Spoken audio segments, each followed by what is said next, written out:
Start ಮಾಡ್ತೀನಿ. Kilometre ಬಿಟ್ಟು picket ಮಾಡಿ ಎತ್ತಿನಹೊಳೆ ನೀರು ತಂದುಕೊಟ್ಟು ತಿರುಗಿ ಕನೆಕ್ಷನ್ ಕೊಡ್ತೀನಿ ಅಂತ ಹೇಳಿದ್ರಂತೆ. ನಾವು ಗೌರಿಬಿದನೂರು ಕಡೆಯಿಂದ ಅಲ್ಲ, ಯಾವ ಕಡೆಯಿಂದ ಮಾಡಿದ್ರು ನಾವು ಅಲ್ಲಿಗೆ ಬಂದು ಇದೇ ಹೋರಾಟ ಮಾಡ್ತೀವಿ. ಎಲ್ಲಿನೂ ನಮ್ಮ ಕೆರೆಗೆ ನಾವು ಪೈಪ್ಗಳನ್ನ ಅಳವಡಿಸೋಕೆ ಬಿಡಲ್ಲ. ಅವ್ರು ನಿನ್ನೆ ಹೇಳಿದ್ದಾರೆ, ನಾನು ಗೌರಿಬಿದನೂರು ಕಡೆಯಿಂದ ಸ್ಟಾರ್ಟ್ ಮಾಡ್ಕೊಂಡ್ ಬಂತೀನಿ ಪೈಪ್ ಲೈನ್ ಅಂತ ಹೇಳಿದ್ದಾರೆ. ಅದಕ್ಕೆ ನಾವು ಯಾರು ಅವಕಾಶ ಕೊಡಲ್ಲ. ಮುಂದಿನ ದಿನಗಳಲ್ಲಿ ಅಷ್ಟೇ ಗೌರಿಬಿದನೂರು ಕಡೆಯಿಂದ ಮಾಡ್ತಾ ಇದ್ದಾರೆ ಅಂತ ನಮ್ಗೆ ಗೊತ್ತಾಯ್ತಾರೆ ರೈತರು. ಇವತ್ತು ಹೆಂಗ್ ಬರ್ತೀರ ಇದ್ರ 10% ಬಂದು ನಾವು ಗೌರಿಬಿದನೂರು ಅಲ್ಲಲ್ಲ, ಅವ್ರು ಎಲ್ಲಿ ನಮ್ಮ ಪೈಪ್ ಲೈನ್ ಸ್ಟಾರ್ಟ್ ಮಾಡ್ತಾರೋ ಅಲ್ಲೇ ನಮ್ಮ ಹೋರಾಟ ಸ್ಟಾರ್ಟ್ ಮಾಡೋಣ. ಈ ಮುಖಾಂತರ ನಮ್ಮ ಶಾಸಕರಿಗೆ ಇದೊಂದು ಎಚ್ಚರಿಕೆ ಅಂತ ಮಾತು ನಾವು ಹೇಳ್ತಾ ಇದ್ದೀವಿ. ಅವ್ರೇನ ಇಷ್ಟೇ ಜನ ಇಂತ ಅಂದ್ಕೊಂಡ್ರೆ ಇದ್ರ 10% ಜನ ಗೌರಿಬಿದನೂರಿಗೆ ಬಂದು ಅಲ್ಲೇ ಧರಣಿ ಕೊಡ್ತೀವಿ, ತಾಲೂಕು ಆಫೀಸ್ ಮುಂದೆ ಕೊಡ್ತೀವಿ. ಇದು ಅವ್ರಿಗೆ ಒಂದು ಎಚ್ಚರಿಕೆ ಮಾತು ಅಂತ ಹೇಳ್ತಾ ಇದ್ದೀವಿ. RRS ನ್ಯೂಸ್ ಗೌರಿಬಿದನೂರು ವರದಿ. ವಾಟದ ಹೊಸಹಳ್ಳಿ ಅಚ್ಚುಕಟ್ಟು ರೈತರ ಪ್ರತಿಭಟನೆಯಲ್ಲಿ ಮಾತನಾಡಿದ ಹಿರಿಯ ರೈತ ಅಮರನಾರಾಯಣ ರೆಡ್ಡಿ ಅವರು, ನೀವು ಎಲ್ಲೇ ಕೆಲಸ ಪ್ರಾರಂಭಿಸಿದರೂ ನಾವು ಅಲ್ಲಿಗೆ ಇದರ 10 ಪಟ್ಟು ಜನ ಬಂದು ಪ್ರತಿಭಟನೆ ಮಾಡುತ್ತೇವೆ ಎಂದು ಶಾಸಕರ ವಿರುದ್ಧ ಆಕ್ರೋಶ ವ್ಯಕ್ತಪಡಿಸಿದ್ದರು. ಹಿರಿಯ ಹೋರಾಟಗಾರರು ರೈತರು ಆದ ಹುಲಿಕುಂಟೆ ಅಶ್ವತ್ಥಪ್ಪನವರು ಮಾತನಾಡಿ, ನಿಮ್ಮ ಹಠ ಬಿಡಿ, ರೈತರ ಶಾಪಕ್ಕೆ ಒಳಗಾಗಬೇಡಿ. ಅಧಿಕಾರ ಶಾಶ್ವತವಲ್ಲ. ನಮ್ಮ ಭಾಗದಲ್ಲಿ ಇರುವುದು ಬಡಜನರು. ದಯವಿಟ್ಟು ಯೋಜನೆ ಬೇರೆ ಕಡೆ ರೂಪಿಸಿಕೊಳ್ಳಿ ಎಂದು ಶಾಸಕರ ವಿರುದ್ಧ ಆಕ್ರೋಶ ವ್ಯಕ್ತಪಡಿಸಿದರು. ಈ ವೇಳೆಯಲ್ಲಿ ಸಾವಿರಾರು ರೈತರು ಉಪಸ್ಥಿತರಿದ್ದರು. ನೀರು ಬೇಕು, ಅಚ್ಚುಕಟ್ಟಾದಂತ ನೀರು, ಯಾವುದೇ ಫ್ಲೋರೈಡ್ ಅಂಶ ಇಲ್ಲ, ಇನ್ನೊಂದು ತರ ಇಲ್ಲ, ನಮ್ಗೆ ಯಾವುದೇ ತರ ರೈತರಿಗೆ ತೊಂದರೆ ಇಲ್ಲ. ಇದುವರೆದಂತ ಜೀವನ ಮಾಡ್ಕೊಂಡ್ ಬಂದಿದ್ದೀವಿ. ನಮ್ಮ ಕೆರೆ ಮೇಲೆ ನಿಮಗೆ ಕಣ್ಣಾದ್ರೂ ಹೇಗೆ ಬಿತ್ತು ಅನ್ನೋದು ನೀವು ಅರ್ಥ ಮಾಡ್ಕೊಳ್ಳಿ. ಒಂದು ಅರ್ಧ ಗಂಟೆ ದಯವಿಟ್ಟು ನಮ್ಮ ರೈತರು ಇವತ್ತಿಗೂ ಕೂಡ ನಿಮಗೆ ಮನವಿ ಸಲ್ಲಿಸ್ತಾನೆ ಬಂದಿದ್ದಾರೆ. ಎಲ್ಲಾ ಕೂಡ ಜಾಗದಲ್ಲಿ ಈ ಬಾಗೇಪಲ್ಲಿಯಿಂದ ನಮ್ಗೆ ಈ ಹೋಬಳಿ ಬಾಗೇಪಲ್ಲಿಗಿತ್ತು ಮೊದಲು ಅಪ್ಪಸ್ವಾಮಿ ರೆಡ್ಡಿ ಇದ್ರು ಶಾಸಕರು, ನಾರಾಯಣ ಸ್ವಾಮಿ ಇದ್ರು, ರೇಣುಕಾ ರಾಜೇಂದ್ರ ಇದ್ರು, ಮುನಿರಾಜನವರು ಇದ್ರು, ಈ ಕಡೆ ಶ್ರೀರಾಮ ರೆಡ್ಡಿ ಬಾಗೇಪಲ್ಲಿ ಶಾಸಕರು ಇದ್ರು. ಅವ್ರಿಗೆ ನಮ್ಮ ಮೇಲೆ ಕರುಣೆ ಇತ್ತು, ಆ ನೀರಿಗೆ ಟಚ್ ಆಗಲಿಲ್ಲ. ಈಗ ನಿಮಗೆ ಕರುಣೆ ಇತ್ತು. 32 ಗ್ರಾಮ 32 ವಾರ್ಡ್ಗಳಿದೆ. ಯಾವೊಬ್ಬ ಕೌನ್ಸಿಲರು ನಮಗೆ ನೀರು ಬೇಕು ನಮ್ಮ ವಾರ್ಡ್ಗೆ ವಾಡದಸಾಲಿಂದ ಕೆರೆಯಿಂದ ಒಂದೇ ಒಂದು ಅರ್ಜಿ ನಿಮ್ಮಿಂದ ತೋರಿಸಿ ನಾವು ಆ ನೀರಿಗೆ ಆನ್ಸರ್ ಕೊಡ್ಲಿಕ್ಕೆ ಸಿದ್ಧವಾಗಿದ್ದೀವಿ. ಅರ್ಜಿ ಇಲ್ಲ, ನಿಮ್ದು ಯಾವುದೇ ಆಧಾರಗಳಿಲ್ಲ, ಮತ್ತೊಂದಿಲ್ಲ, ಇಂಜಿನಿಯರ್ ಸೆಕ್ಷನ್ ಕೇಳ್ತಾ ಇಲ್ಲ. ಕೋಲಾರ ಜಿಲ್ಲೆ, ಚಿಕ್ಕಬಳ್ಳಾಪುರ ಜಿಲ್ಲೆ ಯಾವುದು ಕೂಡ ಶಾಸಕರುಗಳಾಗಲಿ ಸಚಿವರುಗಳಾಗಲಿ ನಿಮ್ಮನ್ನು ಒತ್ತಾಯ ಮಾಡ್ತಾ ಇಲ್ಲ. ನಮ್ಮ ನೀರು ಹೊಟ್ಟೆಪಾಡು ರೈತರಿಗನ್ನ ನೀವು ಇಲ್ಲಿಂದ ಧಾರಾಳವಾಗಿ ತೆಗೆದುಕೊಂಡು ಬರೋಕೆ ಹೊರಟಿದ್ದೀರಲ್ಲ, ಪ್ರಾಡಕ್ಟ್ ಅನ್ನು ಬಿಲ್ದು ತುಂಬಿಸಿ.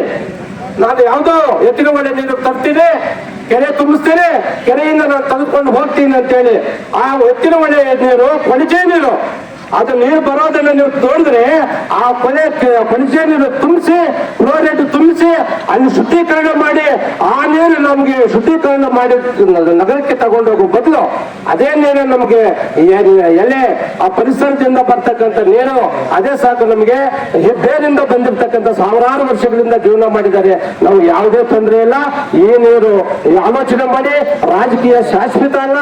ಇವತ್ತು ನೀವು ಶಾಶ್ವತ ಇರಬಹುದು, ಜೈ ಅನ್ಕೋಬಹುದು, ಇವತ್ತು ಜಿಂದಾ ಬಂದು ಅನ್ಸ್ಕೋಬಹುದು ನೀರು ತಗೊಂಡೋಗಿ. ನಾಳೆ ಮುಂದಿನ ದಿನಗಳಲ್ಲಿ ಆ ಶಾಪ ನಿಮ್ಗೆ ತೊಟ್ಟುತ್ತೆ, ಸರ್ಕಾರಕ್ಕೂ ತೊಟ್ಟುತ್ತೆ.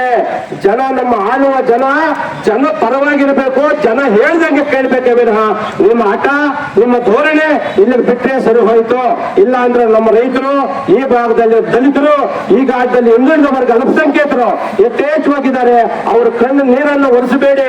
ಅವರು ಶಾಂತಿಯುತ ಬದುಕಲಿಕ್ಕೆ ಇಷ್ಟಪಡಿ ಬೀದಿಗೆ ಬಂದು ಹೋರಾಟ ಮಾಡ್ಲಿಕ್ಕೆ ಸುಡು ಬಿಸಿಲಿನಲ್ಲಿ ಲೆಕ್ಕಿಸದೆ ಹೆಣ್ಣು ಮಕ್ಕಳು, ಸಣ್ಣ ಮಕ್ಕಳು, ನಾವು ವಿದ್ಯಾರ್ಥಿಗಳು, ಅನೇಕ ರೈತರು ಈ ಬಿಸಿಲಿನಲ್ಲಿ ಪೊಲೀಸ್ ಇಲಾಖೆ ನೋಡ್ತಾ ಇದೆ, ಮಾಧ್ಯಮದ ಸ್ನೇಹಿತರು ನೋಡ್ತಾ ಇದ್ದೀರಿ, ಎಲ್ಲ ಕೂಡ ಇದಕ್ಕೆ ಗಮನಿಸಿದ್ದೀರಿ. ಮುಂದಿನ ಹೋರಾಟ ಮನೆ ಮನೆಗೂ ತಲುಪಿ ಪ್ರತಿ ಹಳ್ಳಿಯನ್ನು, ಪ್ರತಿ ಕೇರಿಯನ್ನು, ಪ್ರತಿ ಪಟ್ಟಣದಲ್ಲೂ ಕೂಡ ನಮ್ಮ ವಿದ್ಯಾರ್ಥಿಗಳು, ಬುದ್ಧಿವಂತರು, ರೈತರು ಹೋಗಿ ಮನೆ ಬಾಗಿಲು ತಟ್ಟಿ ಈ ವಿಚಾರ ತುಂಬಿಸಿ ಹೆಚ್ಚಿನ ಸಂಖ್ಯೆಯಲ್ಲಿ ಈ ಸರ್ಕಾರಕ್ಕಾಗಲಿ ನಿಮಗಾಗಲಿ ಧಿಕ್ಕಾರ ಹಾಕ್ತಾ ಇದ್ರೆ ನಾವು ಬಿಡೋದಿಲ್ಲ.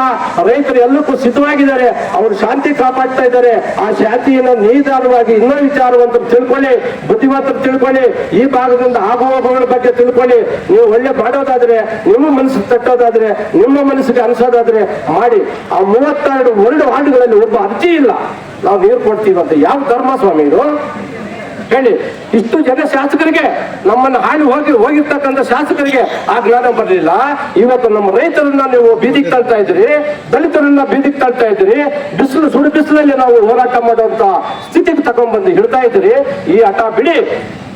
ಸರ್ಕಾರದಲ್ಲಿ ಇನ್ನೂ ಅಧಿಕಾರಿಗಳು ಇನ್ನೊಂದು ಮತ್ತೊಂದು ನೀವು ಶೋಧನೆ ಮಾಡಿ, ವಿಚಾರವಂತರು ಶೋಧನೆ ಮಾಡಿ, ಸಾಹಿತ್ಯಗಳು ಕಲಿಸಿ, ವಿಚಾರವಂತರು ನಿಮ್ಮಲ್ಲೇ ಬೇಜಾದ ಇಲಾಖೆಗಳಿದ್ದಾವೆ. ಆ ಕೆರೆಯನ್ನ ಯಾವ ರೀತಿ ಬಳಸಬೇಕು. 3,000 ಎಕರೆ 4,000 ಎಕರೆ ಇವತ್ತು ನೀರು ಹರಿತಾ ಇತ್ತು, ತುಂಬಿ ತುಳುಕಾಡ್ತಾ ಇತ್ತು. ಅಂತ ಕೆರೆಯನ್ನ ತೂಗುಗಳು ಮುಚ್ಚಿದ್ರು. ಯಾಕೋಸ್ಕರ ಮುಚ್ಚಿದ್ರು? ನೀರು ಭೂಮಿ ಹದ ಮಾಡ್ಕೊಳ್ಳಿಕ್ಕೆ ಬೋರ್ವೆಲ್ಸ್ ವಾಟರ್ ಡೆಪ್ತ್ ವಾಟರ್ ಅಲ್ಲಿ ಬರಲಿ ಅಂತ ಹೇಳಿ ಎಲ್ಲಾ ಕೆರೆಗಳು ಮಾನ್ಯ ಜಿಲ್ಲಾಧಿಕಾರಿಗಳು ಸರ್ಕಾರ ಕೂಡ ಯೋಚನೆ ಮಾಡಿದಿತ್ತು. ಅದು ಇವಾಗ ನಮ್ಮ ಶುದ್ಧೀಕರಣ ಬೋರ್ವೆಲ್ ಒಳ್ಳೆ ನೀರು ಬರ್ತಾ ಇದೆ ರೈತರಿಗೆ. ನಾವೇ ಅಲ್ಲ, ಇಡೀ ನಗರಿಗೆರೆ ಭಾಗ ಸುತ್ತಲೂ ಮ್ಯಾಲ್ಯವರೆಗೂ ಜಗರೇಟಹಳ್ಳಿವರೆಗೂ, ಈ ಕಡೆ ಗೊಟ್ಲುಗುಂಟೆ, ಈ ಕಡೆ ಹುಲಿಕೊಂಟೆ, ಈ ಕಡೆ ಚೋಲ್ಟಹಳ್ಳಿ, ಎಲ್ಲೋಡು ಈ ತುಂಬಾ ರೈತರಿಗೆ ಅನುಕೂಲ ಆಗ್ತಾ ಇದೆ. ದಯವಿಟ್ಟು ಈ ಕೆರೆ ತಂಟೆಗೆ ಬರಬೇಡಿ, ರೈತರು ಕಾಪಾಡ್ಕೊಳ್ಳಿ. ರೈತರು ಕಾಪಾಡಿದ್ರೆ ನೀವು ಮುಂದಿನ ದಿನಗಳಲ್ಲಿ ನಾವು ಕೂಡ ನಿಮ್ ಜೊತೆ ಎಲ್ಲೂ ಬೇಕಾದ್ರೂ ಹೋರಾಟಕ್ಕೂ ಬರ್ತೀವಿ, ನಿಮ್ಗಾದ್ರೂ ಜೈಕಾರನೂ ಹೇಳ್ತೀವಿ. ಅದನ್ನು ಬಿಟ್ಬಿಟ್ಟು ಈ ಕೆರೆ ತಂಟೆಗೆ ಬರಬೇಡಿ. ನಮ್ಮ ರೈತರು, ನಮ್ಮ ದಲಿತರು, ನಮ್ಮ ಅನೇಕ ವಿಚಾರವಂತರು ತಿಳಿದವರು ಇದ್ದಾರೆ, ಮಹಿಳೆಯರು, ಆ ಮಹಿಳೆಯರು ಶಾಪ ತೆಗೆದುಕೊಳ್ಳೋದು ಬೇಡ. ತಾವು ದಯವಿಟ್ಟು ಯೋಚನೆ ಮಾಡಿ ಈ ಮದುವೆಯನ್ನ ಏನು ಇವತ್ತು ಒಳಗಸಲ್ಲಿ ಹೋರಾಟಗಾರರ ಮನವಿ ಕೊಡ್ತಾ ಇದ್ದಾರೆ. ಸರ್ಕಾರಕ್ಕೆ ತಹಸೀಲ್ದಾರ್ ಸಾಹೇಬರು ಬಂದಿದ್ದಾರೆ, ನಮ್ಮ ಪೊಲೀಸ್ ಇಲಾಖೆ ಇದೆ, ಪತ್ರಕರ್ತರಿದ್ದಾರೆ, ಇವ್ರಿಗೆಲ್ರಿಗೂ ಒಂದ್ಸೆ ಎರಡು ಮಾತಾಡೋಣ.